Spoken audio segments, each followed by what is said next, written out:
Hello friends, welcome back to my channel. কেমন আছো তোমরা? আশা করব অনেক ভালো আছো। আমরাও কিন্তু অনেক ভালো আছি। আজই নিয়ে এসেছি তোমাদের সঙ্গে একটি মাশরুমের রেসিপি। হাতে মাখা মাশরুম রেসিপি একবার বানিয়ে দেখুন, অসাধারণ লাগবে। আমরা বাড়িতেই কিন্তু মাশরুম এইভাবে হাতে মেখেই করেছি। তো চলো আজকের ভিডিওটা তোমাদের সঙ্গে শুরু করা যাক। দেখো, মাশরুম কিন্তু কম বেশি খেতে সবাই পছন্দ করেন। এইভাবে কিন্তু মাশরুম রান্না করলে সত্যি বলতে খেতে অসাধারণ লাগে। মাছ মাংস কিন্তু ফেল হয়ে যাবে।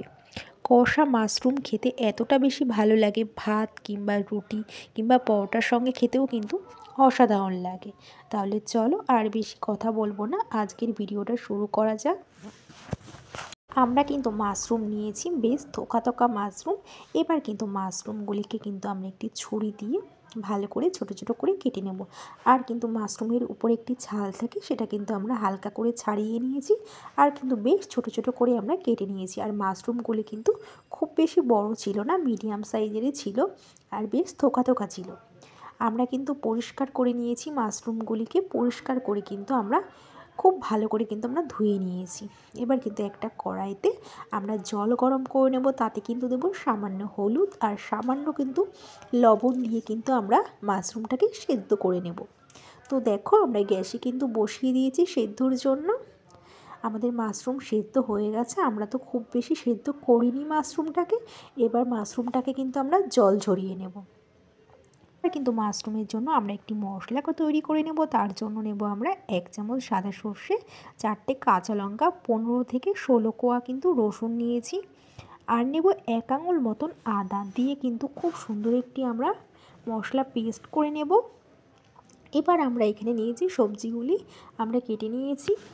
আমরা নিয়েছি দুটো বড় সাইজের আলুকে আমরা আলু ভাজার মতন করে কেটে নিয়েছি। আর একটা বড় সাইজের টমেটোকে টুকরো করে নিয়েছি। আর নিয়েছি আমরা 5টা মতন পেঁয়াজকেও কুচি করে নিয়েছি। আর হাফ ক্যাপসিকামের টুকরোকেও আমরা লম্বা করে কেটে নিয়েছি। দুটো পেঁয়াজ কলিও আমরা কুচি করে দিয়ে দিয়েছি। এবার একটি পাত্রে আমরা মাশরুমগুলিকে ঢেলে দেব।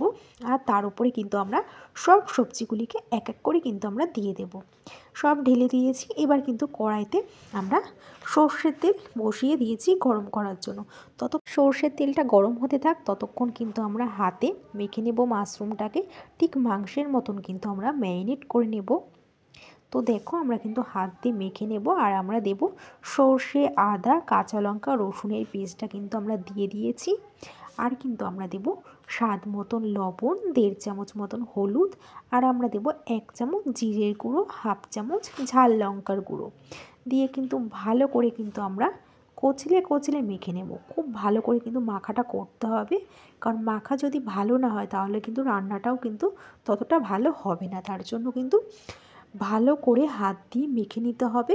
তো দেখো, আমরা কিন্তু হাত দিয়ে খুব ভালো করে মেখে নিচ্ছি। কড়াইতে কিন্তু তেল গরম হয়ে গেছে ততক্ষণ। এবার কিন্তু আমরা হাফ চামচ জিরে আর একটা শুকনো লঙ্কা, দুটো তেজপাতা, 5 থেকে 6টা কারি পাতা দিয়েছি। কারি পাতা দিলে কিন্তু খুব সুন্দর একটি গন্ধ বেরিয়ে যায় আর খেতেও কিন্তু খুব ভালো লাগে।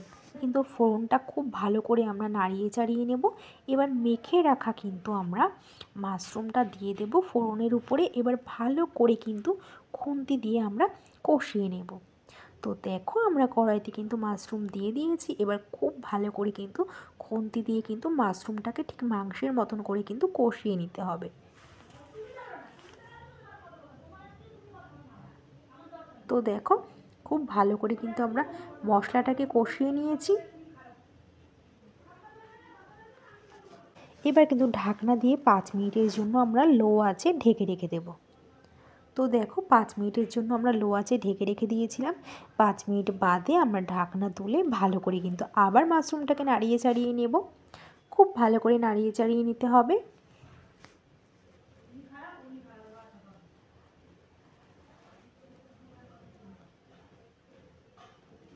খুব ভালো করে কিন্তু আমরা মিশিয়ে নিয়েছি।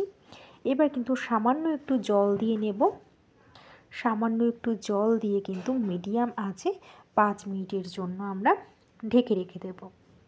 5 মিনিট বাদে ঢাকনা তুলে ভালো করে নাড়িয়ে চাড়িয়ে আমরা স্বাদের জন্য সামান্য একটু চিনি দেব। চিনি দিয়ে কিন্তু খুব ভালো করে মিশিয়ে নিতে হবে। এবার কিন্তু আমরা 2 মিনিটের জন্য আবারও আমরা ঢাকনা দিয়ে রেখে দেব। ঢাকনা তুলে 2 মিনিট বাদে এদিকে আমরা হামানদিস্তাতে কিন্তু এলাচ, লবঙ্গ, দারুচিনি থেতো করে আমরা মাশরুমের উপরে দিয়ে খুব ভালো করে কিন্তু আমরা নেড়ে চেড়ে নেব। এবার কিন্তু আমাদের তৈরি হয়ে গেছে মাশরুম রান্নাটা। এবার কিন্তু আমরা একটি প্লেটে গরম গরম নামিয়ে ফেলছি। দেখো আমাদের তৈরি হয়ে গেছে মাশরুমের রেসিপি। এইভাবে কিন্তু হাতে মেখে মাশরুম রান্না করলে কিন্তু সত্যি বলতে খেতে কিন্তু অসাধারণ লাগে। মাছ মাংস কিন্তু সব বাদ হয়ে যায়, আর কিন্তু কষা মাশরুম ভাত কিংবা রুটি পরোটার সঙ্গে খেতে কিন্তু খুবই ভালো লাগে। তোমরাও কিন্তু বাড়িতে একবার এইভাবে ট্রাই করে দেখতে পারো, খেতে কিন্তু খুবই ভালো লাগবে। তো আজকের ভিডিওটা যদি তোমাদের ভালো লেগে থাকে তাহলে অবশ্যই একটা কমেন্ট করে জানিও। আজ এই পর্যন্ত, ততক্ষণ তোমরা সুস্থ থেকো, ভালো